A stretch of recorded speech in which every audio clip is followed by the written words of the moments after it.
everyone, welcome back to my channel. I'm Jessica, thanks for joining me.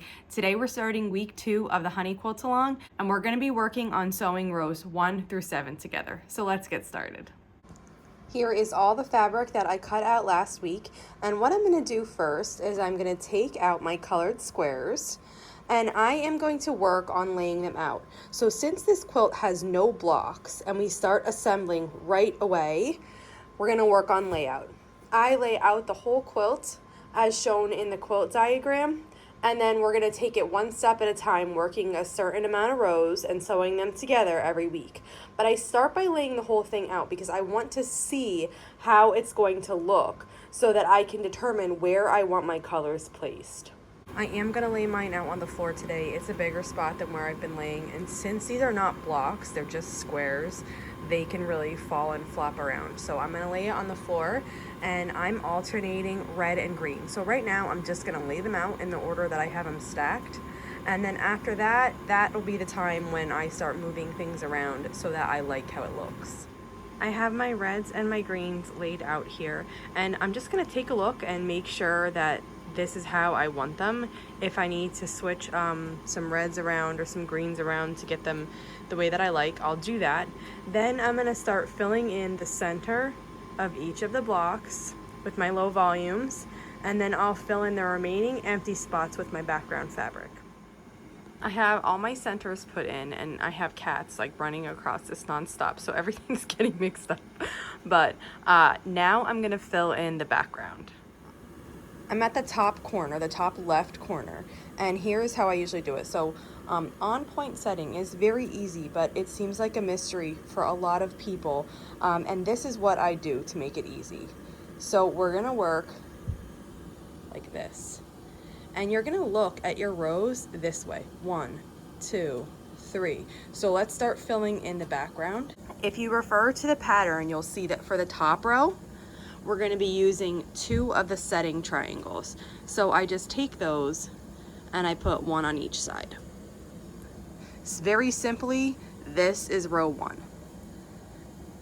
Now for row 2, it's much the same. We have pieces from our block here making up most of the row, so that just gets a triangle, just like the row 1,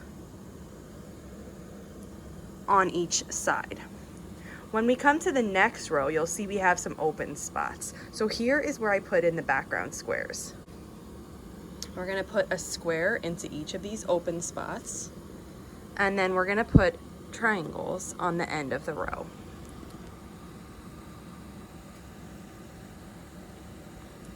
And you can see, so I have 3 rows here now. I have row 1, row 2, and row 3.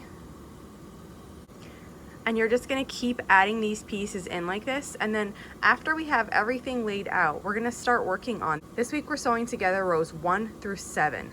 So in your pattern, it'll reference all of the rows diagonally as we're looking at them now. We're gonna sew the pieces together to make a row, and then we're gonna sew the first 7 rows together, and we're gonna get like the top left corner of our quilt. So I'm gonna keep adding the background, and then we'll start sewing. I have the pieces for the top corner of the quilt laid out. I'm gonna keep adding these, but I wanna first sew these together so that I don't knock them around as I'm laying the rest out. So what we're gonna do is we're gonna gather the pieces in row 1, which is triangle, red square, and triangle, and we're gonna take them to the sewing machine and sew them together. I brought my pieces together over, and I mean, obviously this first row is really small, so it's easy not to get them mixed up, but usually I stack them. I'll show you how I do a bigger row in a minute. But for this first row, we're gonna sew these together. Now, these triangles are slightly larger than the square is tall, and it is meant to be like that. These little tips get cut off, and that part is gonna be the 1/4 inch seam allowance, so they're supposed to be bigger. The way that I match these up to sew them is I start with the bottom corner. So I take the bottom corner of the square and I lay it on, and then I let the square match here, and you'll see I have about a 1/4 inch over, and then I do the same thing with this side. This is matched up evenly, and I'm gonna have this extra. Again, that is meant to be there. That is what is gonna make your seam allowance when these are sewn together around the outside. So I'm sewing this with a 1/4 inch seam allowance, and then you'll see I can open it up, and that's what it's going to look like. And now we're going to add this other one on, and I match this up in the same way. I start at the bottom corner, and I'm matching along this bottom edge and then also this side edge. And once that's matched up, then I sew with a 1/4 inch seam allowance. And the next step here then, this row is sewn together, but the final thing is we have to trim these top overhangs. So what I do is I flip it over because you can see them really good now. And then I just take my scissors and I go right against the square and I trim this little bit off. We do that on both sides, and we're gonna have to do this on the corner pieces of every row because with those pieces there, you won't be able to sew you won't be able to like use a 1/4 inch foot. You'll see on the next row when I show you that they would get in the way if we left them there. So I clip them off as we go, and this is what row 1 looks like. Now you can go back and place this wherever you have your quilt laid out. You could pin a label right here that says row 1 and just set it aside. Whatever method works for you. We're gonna end up sewing row 1 to row 2. We're gonna do that all the way through row 7 today so that we have the top left corner of our quilt, like I said. So right now I'm just gonna set this aside because I know this is row 1. And I only brought over a few rows to show you, even though we are gonna make 7. So here is my next row. This is row 2. And the part that can get tricky with the on point is the direction of these setting triangles. So you can see here, this is how my first triangle is gonna go. And if I lift it up, you'll see this is how my last triangle in this row is gonna go. And it's important to keep those the right way. If you do turn them the wrong way, it's no big deal. You just use your seam ripper and pull them apart and put them on the right way. I've done that before. But that is the one thing that can get tricky about this, because if I put my triangle this way by accident, the quilt won't go together correctly. So you'll just have to seam rip that and start over.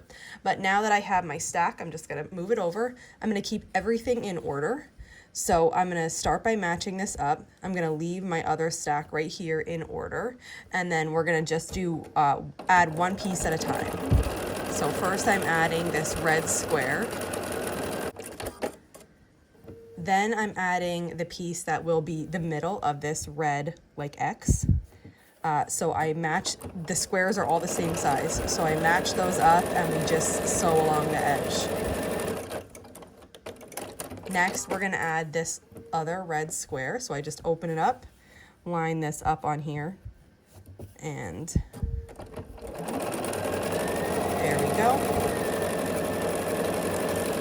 And the final piece in row 2 then is this triangle. Make sure it's in the correct orientation.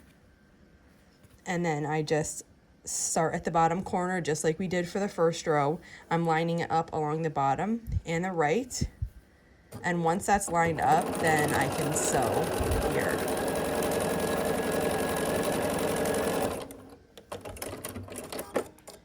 Now before we trim those, let me just show you what I meant before. So if we leave these little overhangs on, this row is longer so it's hard to see, I'll do it diagonally. If we leave these little overhangs on, it's gonna get in the way with a 1/4 inch foot. Now, if you weren't using a 1/4 inch foot, it wouldn't matter. This would just stick out. But do you see how it would get in the way if I tried to sew these together? So I would flip this down, and then I'd have this little edge right here sticking out that would get in the way of my 1/4 inch foot. So that's why I trim those first. And the seams on this quilt, it doesn't really matter how you push them. I pick a side and push them that way. And then because we're assembling this one row at a time, how you put them in your first row then will dictate the second row. The second row, how you push them, will dictate the third row. And you can just, you know, if you push all one way, then the next row will be all the other, then all the other, and it will just keep going. You can choose to push in to this dark, and then what will happen is this one will go out. You can choose to alternate them that way. It really doesn't matter. It's up to you. You can even push them open, whatever you'd like. So here, let's say if I'm pushing these seams to the dark, I'm going to sew these rows together. Another part that can be confusing is you're working with like triangle pieces at the end.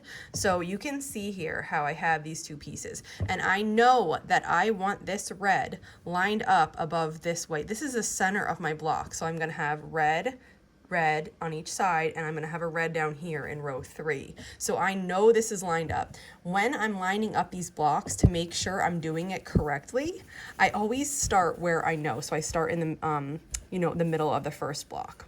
And so I line up this seam how I want it, and then I let this triangle fall back, and you're gonna see I have this extra hanging over. That's correct. That's gonna give us our 1/4 inch seam allowance along the outside. And you're just gonna sew this row together. So I stop at that seam and then I readjust. I'm gonna put that seam how I want it to lay. When I get to this one, I'm gonna stop again and I'm gonna just arrange this how I want it. So we have this little overhang that again is meant to be there.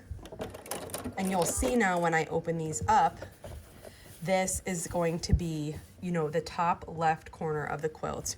We're gonna have these little bits overhang like that. Do you see? That's gonna get trimmed off with scissors later, but you can see the way that this laid out now. I have a 1/4 inch from that point to the edge of my fabric. I'll just snip this one so you can see it. You're just gonna come right up next to it and snip that off, and then there's just a little bit of the back block hanging, so I can get that too. And then now on this edge, I have a 1/4 inch from that point to the edge of the block. This, we're gonna put a border on, and the border is gonna come right up to there, and it's gonna give you a really perfect point around the whole quilt. So this is what row 1 and row 2 look like sewed together. We're gonna work on sewing row 3, which I have right here, and then we're gonna sew row 3 onto the quilt.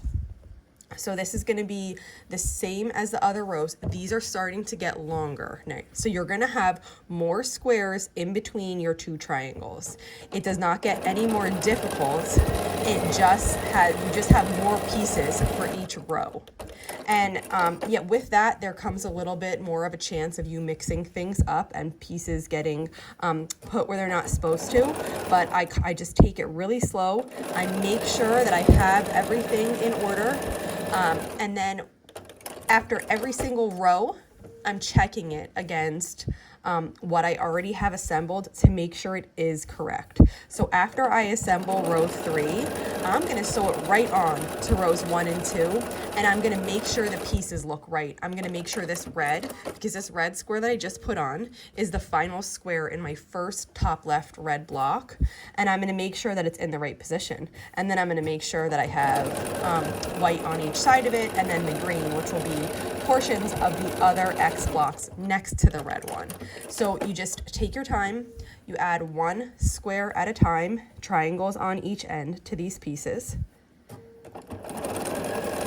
And if you wanted to make all of your rows first, you definitely could. I like to make a row, sew it on, make a row, sew it on, because not only do you feel like you're really making a lot of progress then, because every time you make a row, you add it to your quilt top, but also I'm checking as I go to make sure everything's right.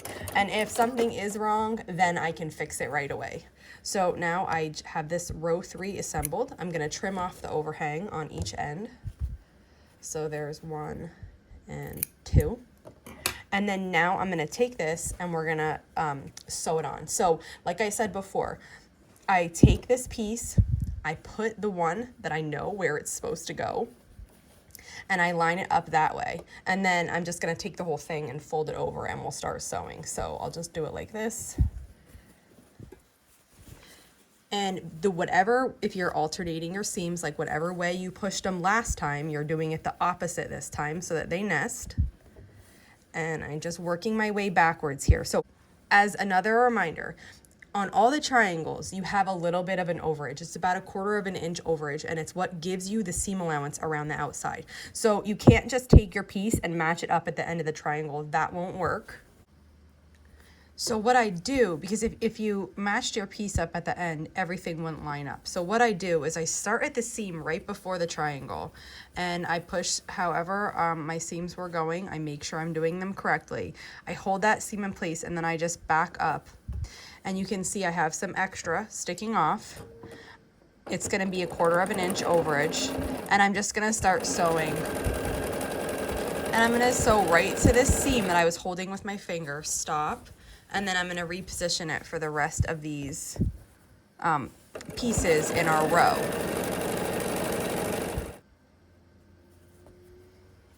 And as I come to the end of the row, you're gonna see that I have that 1/4 inch hanging off. That's supposed to be there again. We're gonna sew right in there.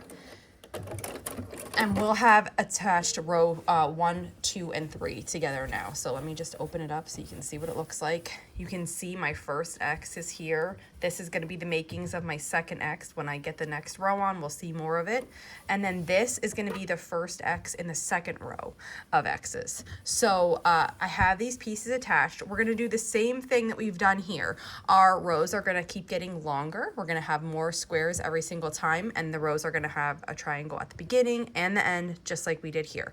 So we're gonna keep doing this. So we're gonna assemble the remainder of the rows for this week, and then we're gonna sew them on to 1, 2, and 3 here, and have the top corner, and that will be our assignment for this week. So I'm gonna keep going and get those other rows done. I have the top corner of my quilts. I did rows 1, 2, 3, 4, 5, 6, 7. That is our assignment for the first week here. So I have completed that portion. Now I still have the remainder of my quilt laid out that has been scattered by my cats. So this is what I would advise you to do. First of all, I'd take a picture. Things can get mixed up, and if you have a layout that you're really happy with, I find that taking a picture is a great idea because you could always refer back to it later. Secondly, I'm gonna go ahead and I'm just going to keep putting up my background. So I have my rows, like this one, and then I'm just gonna stack them. I'm gonna label each row, and I'm gonna be really careful to keep them in order for the next weeks. Once I have them labeled and stacked, I'll put them back in my bin. And next week when we come back to assemble more rows, I'll just grab the rows out that I need in the order they're in, keep them in the stack they are, and just sew them together, and then add them to this other part as I go along. I have everything laid out, and I'm just gonna begin stacking. I'm gonna do it the same way we did here. So I'm gonna turn my body this way, and I'm gonna stack triangle and then all the rows of squares in order and finish with the triangle. And then I'm gonna label that row 8. I'm gonna repeat that for every single row, and then get them all stacked up and set them in my project bin to save for the other weeks. The one thing I want you to notice is that our triangles have been oriented the same all the way along. But once we get past this center point, the triangles turn and they're oriented the other way now. So if you look here, this row has the triangle the way we've been working with it. But once we get to this row, the triangles flip. So just pay attention to the position of your triangles as you're setting these rows and stacking them up for later sewing. Here I have stacked all of my remaining rows. You can see the triangles are positioned the way they're supposed to be. And then as we go down, they flip. And what I'm gonna do is just take these rows and just stack them in my project bin. And I will set these aside for when we continue sewing on next week. And here's what I'm left with for this week. So this is the portion that I made, rows 1 through 7. Then I have everything else here in order so that next week I can pick up and start sewing. One more note, I like to put my corner triangles on at the end. You can do it like me, or you can put them on as you go. Either way works. So for now, I have mine set here and I'll add them at the end. But if you wanted to go ahead and add your corner triangle up there, you absolutely could. And that wraps it up for today. So here I have rows 1 through 7 sewn together. You can start seeing these X's form, and I alternated mine red and green for the whole quilt, so it feels really festive and I'm loving how it looks so far.